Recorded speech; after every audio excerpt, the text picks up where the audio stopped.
Welcome back. Well, we are talking with a local expert. We have Dayne Sorensen here from OnPoint Community Credit Union. Something that we've heard a lot about this past week. CPI, Consumer Price Index, has been up. PPI, Producer Price Index, is flat.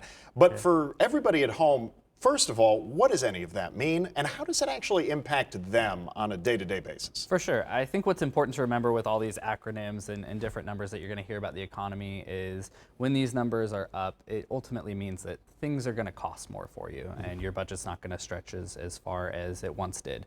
We haven't seen those numbers come up as high as they were a couple years ago, but we're definitely seeing that price pressure and things being more expensive. Okay, so what is the difference between the two of them? Hearing one being up, hearing the other being flat, when we're talking about it's almost the same letters. We're just changing the first one from consumer to producer. What's the difference there? Yeah, so the consumer is really what you're purchasing and your basket of goods that the typical American household is running through.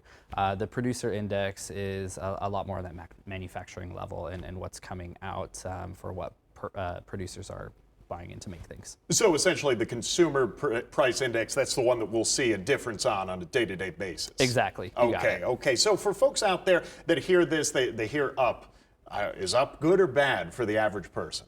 Well, I think inflation is pretty normal in any economy, but the higher it goes, the quicker, the more likely it is you are to feel it in your pocketbook. Sure. And where we run into problems is that inflation has been outstripping wage growth, and so ultimately your dollar has less buying power. So what's the advice to folks at home? What should they do with this news? Yeah, I think the first thing that you should do is really know that knowledge is power, and so you really have to have an idea on where your money is going. So build a budget and really track, what am I spending on a week, a month-to-month basis.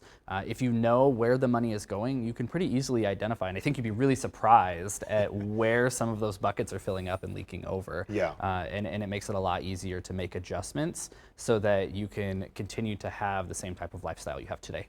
So if somebody out there hear that say, that's wonderful, but I don't even know where to start. What's the best advice there? And what sort of services does OnPoint offer? Yeah, that's a great point. It can be really overwhelming when you're looking at your finances, your monthly budget, just not have any idea where to begin. Number one, you're not alone. Lots of people feel this way, and there are people who can help you.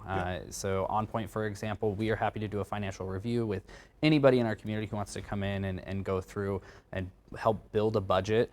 We have self-service tools if that's a little more convenient for you. We have financial education platforms that are available not just to our members but to everybody in our community on our website to help you through that process on basic budgeting all the way on up to things like how do I look for insurance that might be a little less expensive? How do I maybe save some money here? All those types of things. All right, and I think you said it best earlier, knowledge is power. Exactly. It's always good to know. Yep, the more you know. Exactly. Well, thank you so much for coming on, Dayne. Hopefully that makes things make a little more sense for everybody out there. For sure. Level it out for all of us. Well,